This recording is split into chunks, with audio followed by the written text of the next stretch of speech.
on this episode of Magic in the Mind. So just because someone is a medium doesn't make them greater than thou. And people can learn to be mediums, and that the most important thing is to come with an intention to bring love and healing to people, not to have your own show and be up on a pedestal and make millions. It's about bringing love between the side and the other.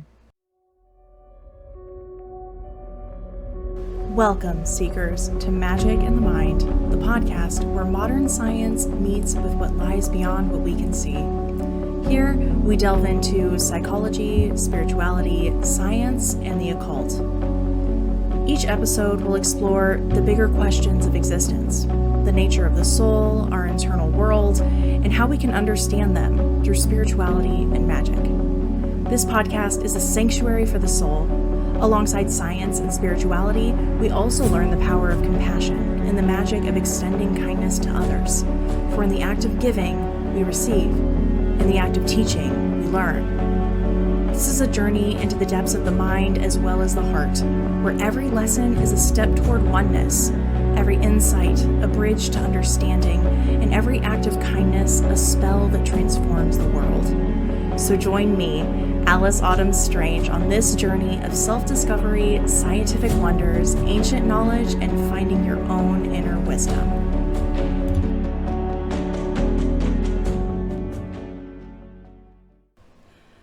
Hello and welcome to Magic in the Mind podcast. I'm Alice Autum Strange, and today we are talking to Sharon Farber. Sharon Farber graduated cum laude and Phi Beta Kappa from the University of Massachusetts in Amherst in 1983 with a BA in Sociology. She has been a massage therapist and a healer for 35 years and is an award-winning artist. Sharon is a medium, a mentor, teacher, and author of Choosing to Be a Medium, published by Llewellyn and Blackstone in March 2019. She gives readings and demonstrations in person and online, leads online mediumship development circles, teaches in-person and online classes, and leads mediumship development retreats. Sharon works with people all over the world through Zoom and teaches with an "if I can do it, so can you" attitude. I just love hosting conversations with people with varying perspectives, and this interview offers a very fresh perspective on mediumship and how it can be done. And if you've never seen me before, again, I'm Alice. In strange and unusual ways, I help you help yourself. I'm a psychic abilities and self-development coach and intuitive reader.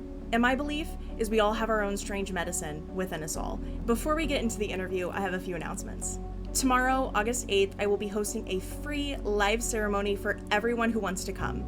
It's the Lionsgate portal, and I will be using the powerful energies of this planetary alignment to bring in not only abundance, but deep inner healing and protection. The next few months are going to be kind of heavy astrologically, and I want to give everyone the chance to build themselves a protective shield to maintain the beneficial things you already have while shielding us from that heaviness. I'm also launching the pre-order of my new magical oil blend called Ankh that will only be available to 10 individuals for pre-order. It's an oil to protect yourself physically and spiritually, to bring positivity, and has banishing and even exorcism qualities. It's very powerful, and I grew every herb in this blend by hand, crafted it with care, and let it infuse for a moon cycle. It is so full of intention. If you're interested in signing up for the pre-order or want to join this live ceremony for the Lionsgate portal, the links are in the description. And finally, my last announcement is a rebranding. After this video, Magic in the Mind will be transforming into Strange Medicine with Alice Strange, because we all have a little strange medicine within us, and the strange medicine is the key to our healing. Please subscribe to my channel or follow me on my social media. There are going to be a lot of things taking off with me and my business in these next few weeks, and I cannot wait to share even more with all of you. But until then, take care, love yourself, and remember, you don't have to do it alone. Let's get into the interview. Thank you, Alice, for having me on the show. It's my pleasure to be here. Thank you for coming. I'm a medium and an author, and I teach mediumship. And the reason my story is different than other people's is because most mediums have this spontaneously thrust upon them, sometimes even as a child, and then they just have to deal with it or not, and then work into it. Whereas I didn't have that happen. And I was about 14 years ago at an already older age when I discovered mediumship. And not because all of a sudden I saw dead people, because somebody invited me to a little demonstration. And I thought, oh, wow, that sounds fun. Not a burning desire to do it. So I went, and it was amazing and so healing. And the medium connected with my firstborn dog and a close friend. And I saw how healing it was for everybody. And I thought, wow. And then I had her come to my massage therapy center once a month for about a year to give small group readings. And I got to see again, wow, that is amazing. It's so healing, got more connections. And then she couldn't do it anymore. And then somewhere along there and some other things happened. And I was like, I want to do that. And everybody told me, not everybody, but maybe 95% of people and hundreds of people over the past 14 years said, I didn't think you could learn to be a medium. I thought you had to be born that way. And I figured, well, I'll find out. I did find out. I did learn to be an accurate medium. And now my niche, aside from giving readings and doing demos and actively doing mediumship, is teaching mediumship, especially to beginners. And then with a special sweet spot for people who are like, I didn't know I could learn to do this. Can I? And I teach them with that, well, if I can do it, you can do it attitude. So that's my story, pretty much. I am so passionate. I've wanted for a long time to talk about how you don't have to be born with abilities. Everybody has abilities, and I'm so glad that you reached out to share your story. I think it's very inspirational. And so I read on your website about the fact that you do art and things. Does art relate to your spiritual practice at all? Not so much. I started painting. That's another thing that happened later in life, like 10 years earlier. Actually, it was around 2005. So, yeah, about 20 years ago. I mostly did nature, realistic watercolors, landscapes, animals, and things. Then, as I was transitioning into being focused on mediumship, I did a dragonfly series, a hummingbird series first, and then a dragonfly series, like maybe 10 or 11 dragonfly paintings that were part abstract with a super crisp, realistic dragonfly in it. And I had no idea while I was doing this that dragonflies were a symbol of flight between this world and the other and transformation, and might have anything to do with mediumship. And people often get dragonflies as a symbol from their loved ones in spirit. So that was kind of interesting. But now with my focus on mediumship and teaching, I seldom have time to paint. I did some spiritual, because I don't like the word abstract, kind of paintings. And when and if I get to retire, I'd like to paint more. But right now I do a couple paintings a year, barely. So it's not super connected to the mediumship, except the Dragonfly series was kind of weird. I do love that story. I also went through a phase of doing art a lot, and it's not something I get to do a lot. And I just love seeing other artists out there doing nature, natural things. So I'm also really interested in the book that you have put out and published. I think it was in 2019. Would 20. you want to share a little bit about your book and what that's all about? Sure, absolutely. Here, this is what it looks like. I just happen to have one in front of me. It's called Choosing to be a Medium. And there's also a companion journal for people who are serious about developing. They can use that as a place to track their progress, their readings, their sitting in the power, and their experiences. But anyway, I told you how I had to well, I didn't specifically say that I had to overcome all those voices that say, well, if you're not born that way, you can't do it. Or if you're not born that way, you can learn, but you'll never be really good, which is more of a problem than you can't do it at all. Because then when you learn to do it, it's like, oh my gosh, like me, oh my gosh, I can do it. You might still be tampered down energetically by the idea that, oh, well, I'll have to work harder and I'll never be really good because of that. So I wrote the book. My working title when I was writing it was called how to be a medium when you're not born that way, or are you? And I wrote the book because I want people who are interested in mediumship to know that they can learn. When somebody is a kid and they want to learn a musical instrument or join the elementary school band, nobody says, oh, well, you don't have perfect pitch and your recorder sounds terrible. You're not a born musician. Don't bother. You can't really do it. They don't do that. You just let them and support them, and you buy them a flute or a trumpet. So I don't understand where mediumship got this. I am higher than thou because I'm a third generation medium, and if you don't have pure blood, forget about it. So I wrote the book because I wanted to share my story and teach people how to do mediumship and support them, because I was lacking in support in my beginner mediumship journey. So the book talks about how I did it, and it has 65 exercises, talks about challenges, all kinds of things, and the whole process of learning how to do it. And it is a how-to, because I believe people can learn how to, kind of like learning to play an instrument. Take classes, take lessons, and then practice, practice, practice. I also had some support from the other side, like major nudges, like, here, do this. I'm like, what? Write a book? What? Now? You're kidding. And I had a lot of support. I don't go around saying, my spirit guides told me to do this. I'm not one of those people who say that, but in this case, I was compelled to write a book. Plus, they came through and found me an agent and got me a traditional publisher, which is crazy. It's harder to get a book published by a traditional publisher than it is to win a lottery or get into Harvard. So it's kind of like, okay, I guess it's meant to be. Sometimes things just work out that way.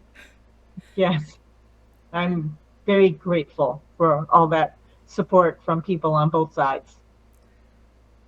One of the things you mention on your website and a lot of places that I find so important is the fact that mediumship is not a scary experience.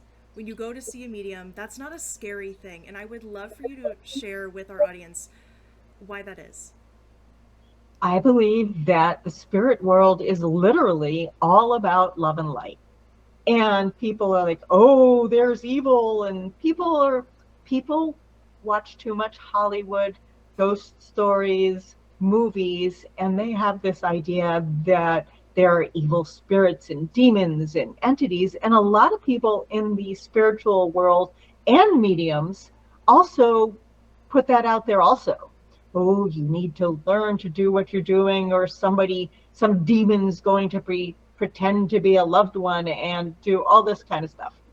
My views are that mediumship is safe. There's nothing to be feared. I am not delusional or gullible. I have a healthy fear of embodied people. Embodied people can do terrible things. There's plenty of evil on this planet. I don't need to go into particulars. We know that people can do horrible things while we're here. I believe that everybody who passes goes to the spirit world, and somebody who did terrible things while they are here goes to the spirit world. They don't immediately become Mother Teresa, but they also don't become an evil spirit. They have a lot of work to do. They have karma to walk through. They have healing and support and love, but they don't become an evil spirit. I don't believe in Satan, demons, or evil entities. And I believe there are a lot of reasons why people think that there are. So I can, even in my just beginner mediumship 5-hour class, I take a small chunk of time, maybe 15, 20 minutes, to debunk why people think it's scary, why people might have frightening experiences, and how it's not mediumship. And I help people feel better and safer, because then I want them to enter their journey feeling comfortable and safe. We don't need protection. You're not going to get jumped by an entity. There's no such thing as attachments. I don't even believe in ghosts. But this could be like a whole long thing. But that's my view, that people in the spirit can't hurt us. They can't make us do anything. And that humans get stuck, depressed, addicted, and all that stuff because of their issues, or maybe their past. and all that, but it's not because some entity is hijacking them. That's kind of a wordy answer, but I'm trying to make it as concise as possible. I appreciate the thorough response. It's a complex issue. It's very multifaceted, these beliefs. Another thing you touch on a lot in your videos and things is being a psychic versus being a medium, and how they overlap and how they differ. Would you like to just kind of cover a little bit of the difference? Sure. Mediumship is a psychic ability. It's one of many psychic abilities. Psychic abilities include connecting with animals, prescience, meaning knowing what's going to happen in the future, also called divination, tarot, akashic records, past life, and all that kind of stuff.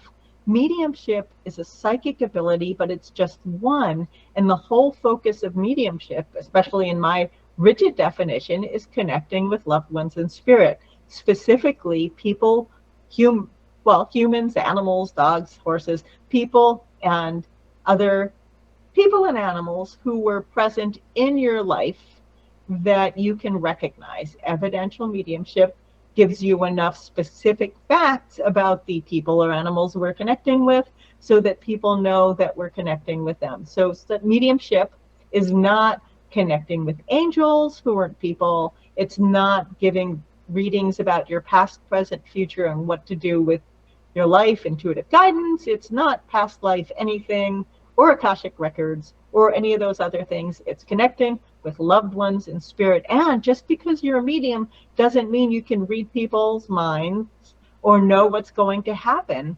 You might choose to focus specifically, like I do, specifically on mediumship. I had one mentor who I really, really liked, and this was about 4 or 5 years ago. It was before COVID. Really was telling me you should do psychic readings. You should practice psychic readings because it'll help your mediumship. And I finally said, okay. And I did them, and I could. It blew my mind that I could pick up information about embodied people too. And I think I did about 18 free practice readings, and towards the end they were actually helpful for people because people felt seen and understood, and it helped like that. But I draw the line. I don't offer those professionally.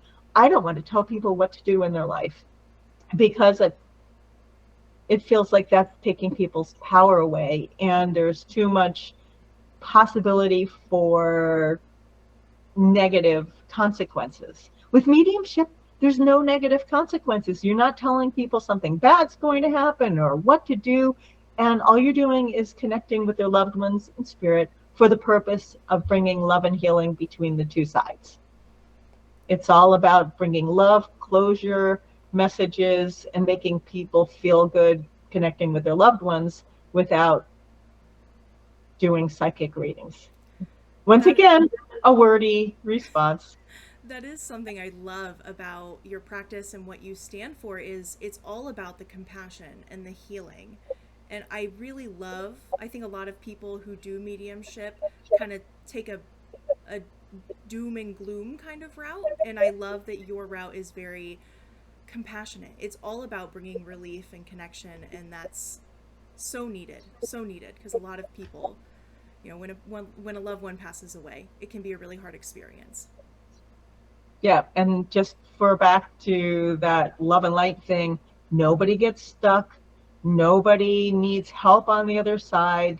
And people, I dreamed about my mother and she was distressed and all this. It's like, yeah, that's because you had a dream and you have some anxiety. I have about my belief that everything is literally fine in the spirit world. That's not just me. I've only been doing this for 13 or 14 years. My tutors, people at the Arthur Findlay College and other mediums, spiritualists who've been doing this for 30, 40, 50 years, literally all across the board, that's what they teach. The spirit world is safe. Nobody needs help getting to the other side. It's not like I made up this information. In my years and hundreds of classes, hundreds and hundreds of circles, readings and all that, nothing scary, evil, creepy or anything like that. But the fact that that's what I've been taught by over a dozen different tutors, and that everybody I respect and care about their teaching has the same thing, is part of what I want to share. It's not just me. Another thing that I think is very important in mediumship, any kind of spiritual work, is the ethics of it all. And you do some really good, thorough videos on ethics and things like that.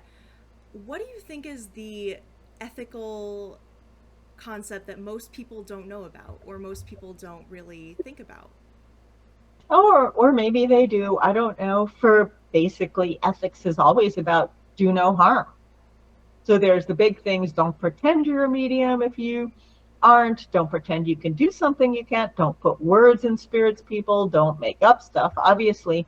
But then there's ethics for beginning mediums that they might not think about. Maybe that's what you're thinking, like be sensitive, don't call people junkies or drunks. Instead, the person I have coming through has an addiction problem, or there is an issue with alcohol.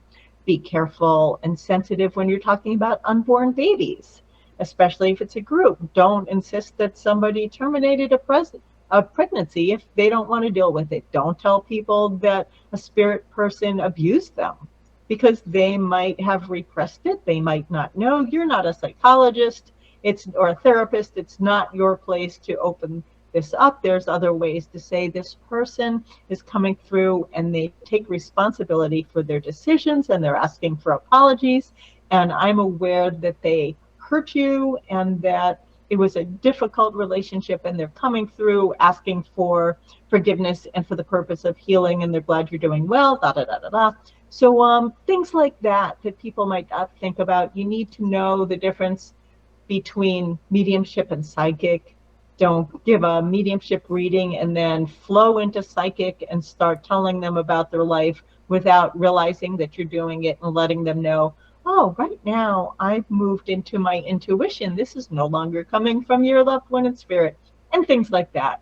It's just to make sure you're working for healing. And also, like I mentioned before, you don't tell anybody that somebody's going to die or get sick or there'll be an accident, or predict anything bad. Mediumship isn't about prediction. And even if you pick something up, you don't tell somebody that something bad's going to happen, because you're going to create fear, anxiety, and people can focus on that and then create something bad. So that's my ethics in a nutshell. I really appreciate that. Um, there's something I think a lot of people don't talk about. I honestly find it a little frightening when people say that they are going about their lives and they see spirits everywhere. And they're Mhm. always there and they can't turn it off. And one thing you talk about is being able to set those boundaries. And I think that would be really, really valuable for people to learn a little bit more about. Okay, very simple. Just say no. People don't understand that when they connect with spirit people is up to them. The people who have boundary issues with the spirit people are generally, or almost always, the people who have boundaries with embodied people.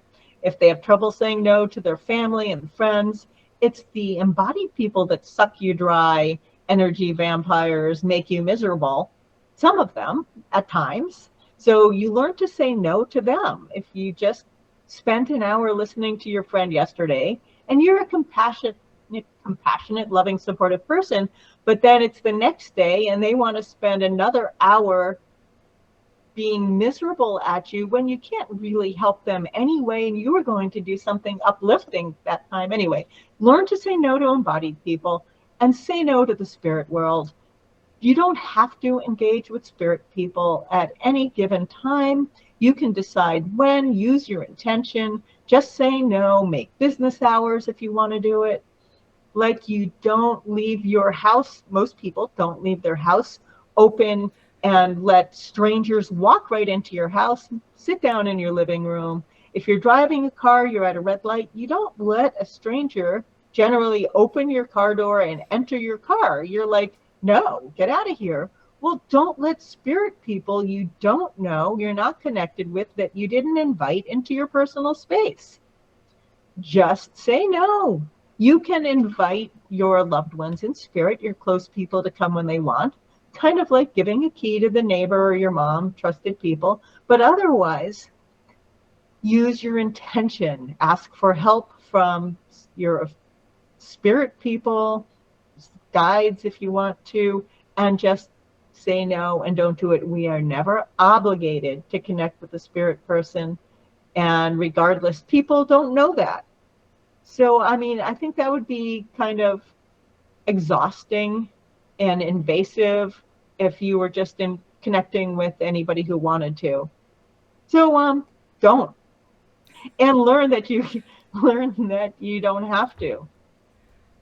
And you have to Yes. mean it. Some people say they don't want to, but they're afraid that if they say no to some spirits, they'll lose their ability. They want the ability, but they think, well, if I say no, I'll lose it all. You're not going to lose it all. You can just decide to make it a healing, intentional practice when you can be helpful to people on this side and the other in your own time, when you are prepared, grounded, ready, with somebody who wants to have a reading. And on the other side of that, sometimes when you're giving a reading, a particular loved one will not want to come through, or they won't connect with you. Why, for you, in your experience, why is that? Why do some spirits not want to connect? I don't think it's spirits not wanting to connect. And there isn't a black and white answer. Sometimes people want to hear from somebody and it doesn't happen. And I wouldn't say it's because they don't want to. It might be a variety of things. Maybe sometimes it's because the person getting the reading is desperately needy, wanting them so badly, so intense. I really want this person. They're shutting off anybody else, and that can block it a little bit. And otherwise, we don't really know. But I'm sure it's not a want thing. And it's not because they reincarnated, because people can reincarnate and still come through. And it's not because they don't love you, because they're all coming through out of love. It's just a medium can't guarantee that a certain person will come through. Some mediums think they can, but I don't know that that plays out in their actual readings. And if they can, I want a reading from them. But because that would be cool to be able to get specific people at will. It's just I could go on and on, but you can tell me when to stop. You need the right balance between the person giving the reading, the medium, the sitters, the person getting the reading, and the spirit people. People need to be connected, and it's a combination of all of them, and like that. It is layered, and there are a lot of things that we just don't know. And I think accepting that there are things we just don't know can be a little hard for some people, but it is kind of the reality of things. Yes. Another interesting topic that I personally don't know a lot about is the different types of mediumship, like physical and trance mediumship and mental mediumship. Would you be interested in sharing a little bit about what those different Sure. types are? Sure. Mental mediumship is vanilla mediumship, what most people do, what I primarily do, and that's when you have a medium connecting with a spirit person for the sitter or doing a group demonstration. You talk generally in the third person. I have a lady here and she's presenting old, she's hunched over, she's got a lot of cats. She's got a bird in the kitchen in a wire cage. It's a yellow bird, and the cats love to watch the bird. Anyway, you do this. That's just a weird example. And the person getting the reading is like, yes, yes, yes, I understand. You are present. You're able to talk articulately, hopefully, with the spirit world and your embodied person, and you give the information. And generally in the third person, though some people will say we'll kind of talk in the first person sometimes. Trance mediumship is when the medium goes into a deeper level, deeper consciousness, a deeper level, different. They could be light trance or deep trance. They invite the spirit person to blend with them and come so close and invite the spirit person to speak through them. They speak in the first person. They are often have their mannerisms change, maybe their accent. They might say information that they might even speak in a different language. And it's not being taken over by a spirit. They're not possessed. There's nothing creepy or scary about it. It is a willful union joining between the medium and the spirit world for the purpose of bringing love. With transmediumship, sometimes it's evidential mediumship, meaning that they will connect with a loved one in spirit and give evidence that the sitter can recognize. Sometimes in transmediumship, the medium does philosophy or uplifting information where they connect with their guides, sometimes called controls, and they give information that's supposed to be helpful and uplifting. In my I don't believe that's evidential, because it's not, you're not giving evidence and facts that people can recognize. So I don't consider that evidential mediumship, although mediums can connect with people and give information they couldn't possibly know. Like one of old was 14 or 15 when she left school and would give lectures on mathematics and science and religion that she couldn't possibly have known. So it's evident that the information is coming from somebody else. But in my understanding and passion for evidential mediumship, it is showing that we are connecting to loved ones in spirit person, purpose of healing. So it's different. That was a long explanation. Physical mediumship is when a medium works generally for many years with other mediums and their spirit team to be able to work with their spirit guides to create phenomenon that everybody can experience, whether it's sounds, voices, apparitions, things floating, moving, and it's phenomenon that people who aren't mediums can still see. And bells and whistles, cool stuff like that. That's physical mediumship. They still call it seances. I used to think that was a word from the past, which it is, but people still do that. And that's physical mediumship, which can be evidential if you have a person coming through who brings evidence as in any way that is validated by people attending, and so they know it's their loved one in spirit. Interesting. I've never heard it broken down in the different categories. I love that. Is there anything overall about mediumship, if you had one message that you could share with the world and scream from the rooftops, what would it be? Where mediums aren't in special, shouldn't be up on a pedestal. They're not necessarily spiritual and wonderful. There's more than one thing. So they're just regular people. They can be good people or bad. Well, they can do good things or bad things. So just because someone is a medium doesn't make them greater than thou. And people can learn to be mediums. And that the most important thing is to come with an intention to bring love and healing to people, not to have your own show and be up on a pedestal and make millions. It's about bringing love between the side and the other. Well, thank you so much for joining us today. That's all the questions I have for you. I really, really appreciate you coming on. You're very welcome. It was great to talk with you. Thanks so much for listening all the way to the end. One last reminder, you can find the link to that free live event in the description. You do not want to miss this. And there will be all the information you need to know about my oil blend and the pre-order there too. Be sure to follow and subscribe and keep an eye out for the amazing things to come over the next few weeks. And for the last time, as Magic in the Mind, I will say, remember, be well, be kind, and may your curiosity for this world and the next never fade.